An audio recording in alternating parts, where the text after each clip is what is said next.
So this one's for Echo and Kasha. I was just curious if you could speak a little bit about how you see your apps being sustained in the long run, financially, and like what that might look like, what your vision is for that.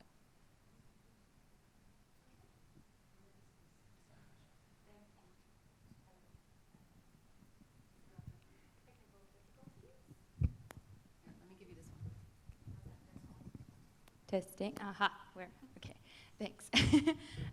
So from our side, Abalobi is a social enterprise, and so we are not profit-driven.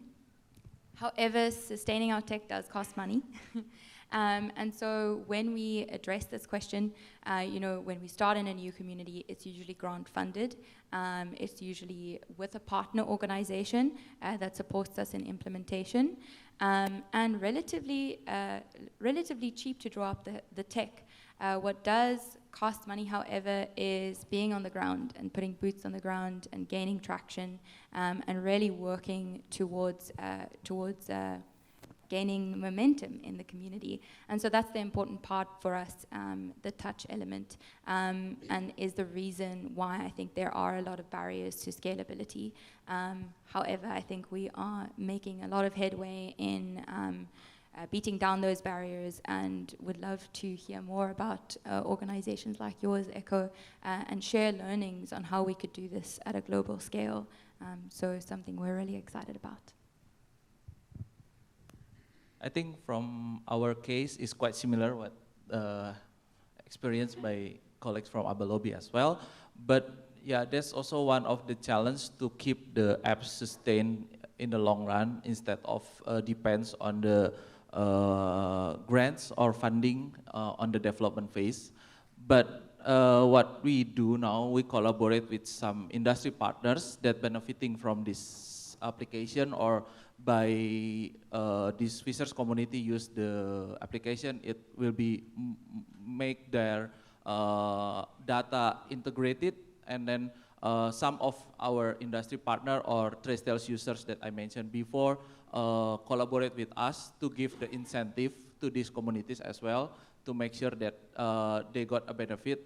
But on the other hand, we also kind of looking for collaboration or partners to not only to provide the technology, but to reduce the cost of the technology itself. So it can make this technology more affordable. I mean, so compared to give or provide more technology individually to these communities, when we integrate everything in one or two, like we discussed on the morning, in this morning session, there's some question about this. So yeah, we work like VMS provider, for example, to integrate the interface, so everything can be there. Like I mentioned also, we work with some grievance mechanism platform, so compared to they just introduce their own platform to this community, so we work together, so we use one platform to many function or many what's called function for this community, so in one app, so it can reduce the cost itself. I hope it can answer the question. Thank you. Thanks so much. Are there any questions? Oh, Chris. Yeah. Thanks so much. My question's for Ibu Kus. Yeah, when we hear about the biotechnology, it sounds like a fancy technology. So I just wondering that how your excellent work can be scaled up to the household industry. Thanks. Yeah, thank you. So actually, in terms of biotechnology, not only related with the genomics and so on, but if we use the marine resources to produce some products, for instance, like for food, it also can be processed simply with the people in the coastal area and so on. So I think it's something that, of course, the collaboration with between the, for instance, universities or even the local government and the other stakeholders, so can make this happen. Thank you. I have Sivam Krish from Go Micro. I have a question. Now, look, 40% of the seafood, fish, it seems to be harvested by fish, small-scale artisanal fishermen. And all of you all are discussing business models. We too, we also concerned about the same area. Would it not make sense to help the fishermen get the right price for this fish? And would it not make a huge difference to them and to you all? Absolutely. So it's something that we are working on, and one of the reasons when Ablobi first started, we started as a research project through the University of Cape Town, working in communities in very rural areas, and we quickly realized that a monitoring tool doesn't matter how fancy it is and how great the app is, you're never going to get that incentivization, especially not at that time when fishers in our communities were not even recognized at a policy level. So gaining traction really started initially with moving away from a research objective and developing value chain work in Abalobi. And so what we did build, and what my colleagues are speaking about throughout the rest of the day, and what we love talking about, is market access and providing value retention in communities. For some of our species, especially something like Cape bream, which is one of our flagship species, there was no market for this in Cape Town whatsoever. And through diligent work with these communities, we've upped value retention from 20 Rand for a bundle of fish, which is less than the price of coffee, a cup of coffee, to 70 Rand a kilogram in urban buyers and high-end restaurants who really love and value the fish because it's high quality, it's sustainably caught, it's ethically caught. And so really building in that market incentive has helped us gain traction in the data tools. But we're coming back from an Indaba, which is a conference that we hosted with a bunch of our fishers. And one of the things that we kept running into in that conference is fishers standing up and saying, let's get back to the data. Let's get back to data collection and utilizing that data, because we're facing threats with mining. We're facing threats with policymakers not taking us seriously, and policy not really allowing us to sell our catch. We can catch it, but we can't sell it. So what is the point behind this? And so really coming back to the data value proposition over time. And that's why I say it's really important to be embedded in these communities and focus on long-term commitment in working with people, because the tech by itself isn't enough incentive, and only over time do you see the value of the data. Yeah, maybe a little bit addition from me regarding this is how to build or to start this community to participate on the process itself. So like for technology implementation, in some cases we find that some communities was like quote unquote trauma if there is any NGOs or any initiative coming to their communities, introduce some technology that only project-based, for example, and also not benefiting them in terms of economic aspect. So they just still got the same price. It's even more difficult on their operation basis. So it's quite important. And then for us itself, the main or the first door that we have to touch, or the leverage point that we have to touch on this, was the economic value for these fishers at the first things before we come with the, for example, data collection.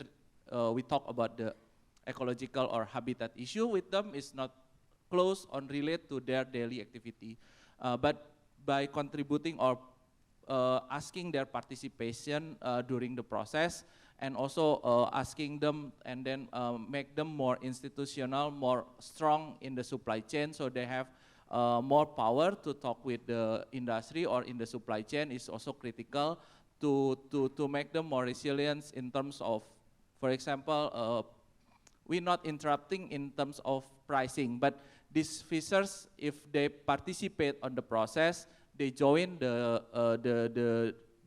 co-management, for example, it can help them to get more. And then, but this is also the challenging to involve them in this, because sometimes they just think about, okay, I just, me as a, or we as a fishers just need to catch and then sell this to the company. But it's more than that. Some of them, they don't know even their tuna goes to Europe or goes to US. It's how about the value on the market, they don't know.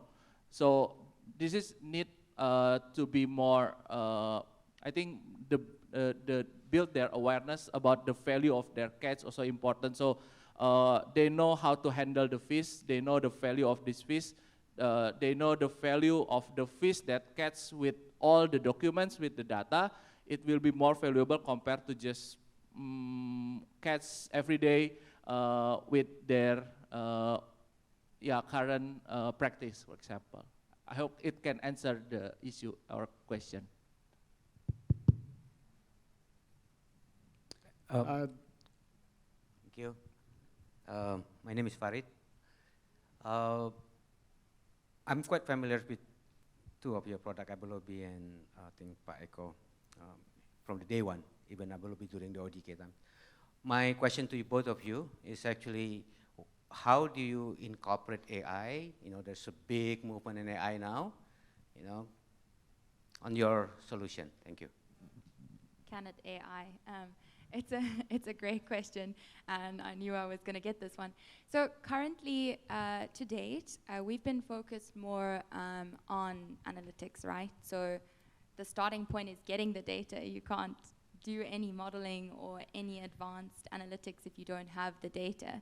And what we're finding in this industry is where more commercial and industry level fishing activity has landings data, a lot of small-scale fisheries don't even have that.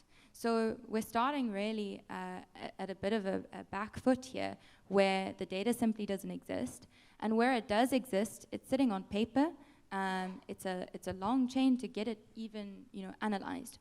So that is where our focus is lying, and really I think the difference here with us is we're really fisher driven. So if that's not a need on the ground yet, we're not quite there, I don't think. In terms of analyzing the data, I think there's a lot that can be done in terms of data checking, but those are relatively simple compared to what I've seen yesterday in analyzing camera footage, etc. But yeah, it is an exciting piece of work that we're looking at. But my personal sense is that we need to start from the bottom here. Yeah, okay. Thank you, Pak Farid, for the question and also to address AI. For us, I can say that we try to develop our technology to be like ready for AI on analyzing process.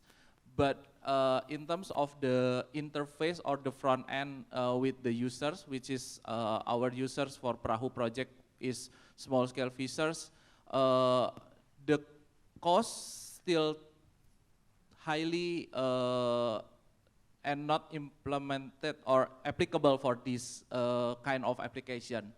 So we are like in the middle of like as a organization, as a company, we see that the growing of AI and technology on the other side, on the other hand, but also in the other hand, we see that this community, how is they struggling, and then we see that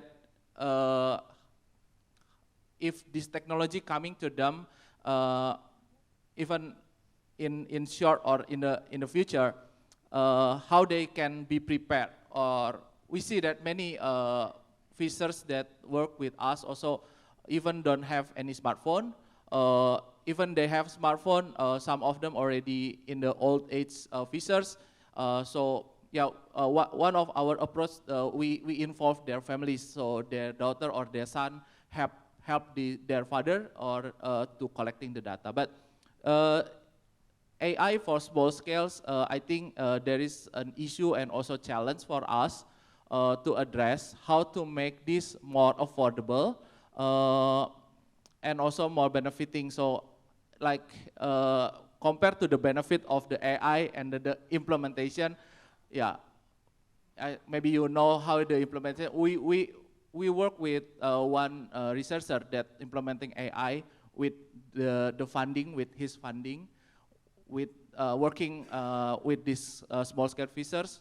Everything was great, the data was great, but when we want to implementing, it's impossible to sustain in terms of the cost of the technology. Even if the industry want to incentive, we also working with with processing companies, so we know the challenge with processing company or industry level. They have to not only maintain the production cost, which is the fish itself, but also they have to they have a challenge about the sustainability cost, certification, what else, fisheries improvement, but also the technology cost itself, about the traceability requirement, etc., etc. I think it needs to be collective work in the whole supply chain to provide AI more accessible, more affordable, and also by the end, it can benefiting all the stakeholders or all the players in the supply chain, not only in the industry level, for example, or government level, but it can contribute to them as well. Yeah, thank you.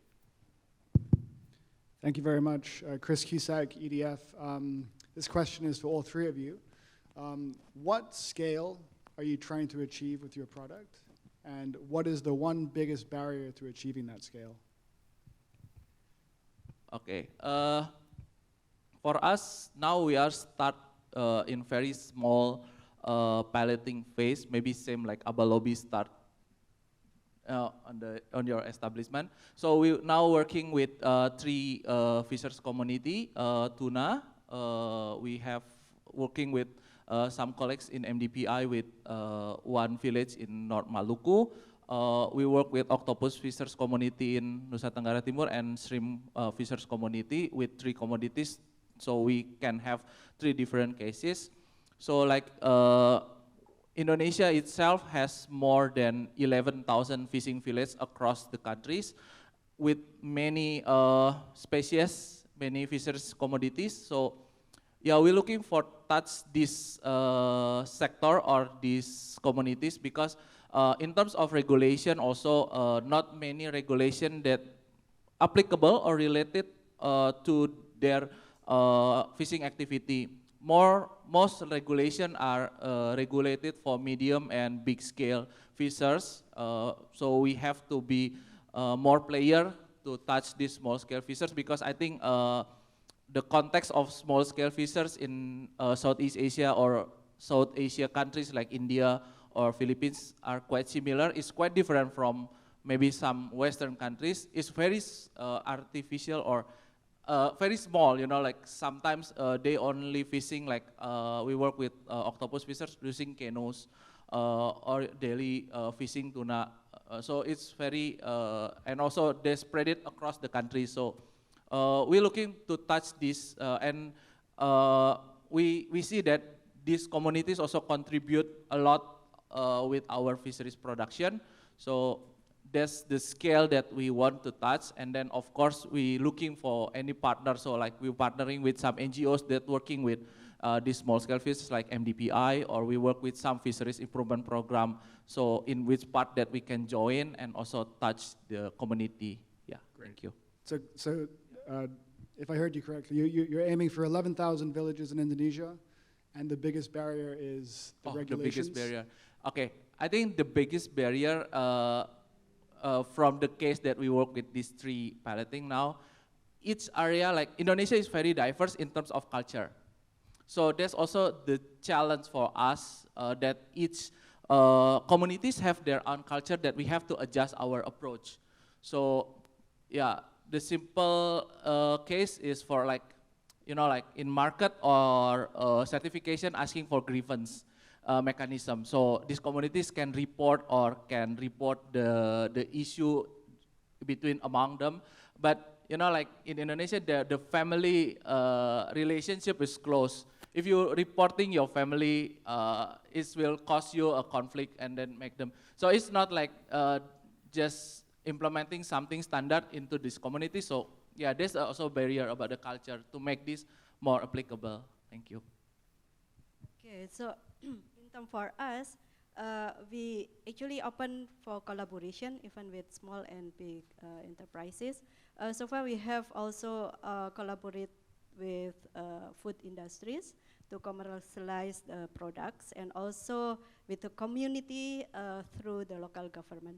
So the biggest challenge actually for the product development is related with you know, the marine-based products normally fishy, so not all of the people like that taste. So this is the challenge for food people, how to make the product tasty. And another thing, actually this resource is a lot of benefits, not only for food, but also for our health. But less people aware of that. So yeah, this is another challenge. Thank you. Sure. Good question. I think for Abalobi, in the last few years, we've pivoted towards moving internationally with a lot of projects and partnering internationally. But I think going forward, there's a lot of need within South Africa. And so we would love to see our 300 coastal communities online on Abalobi in the next couple of years. I think in terms of data collection, the big sticking point there is, you know, traction within communities and really getting buy-in and on-the-ground work going.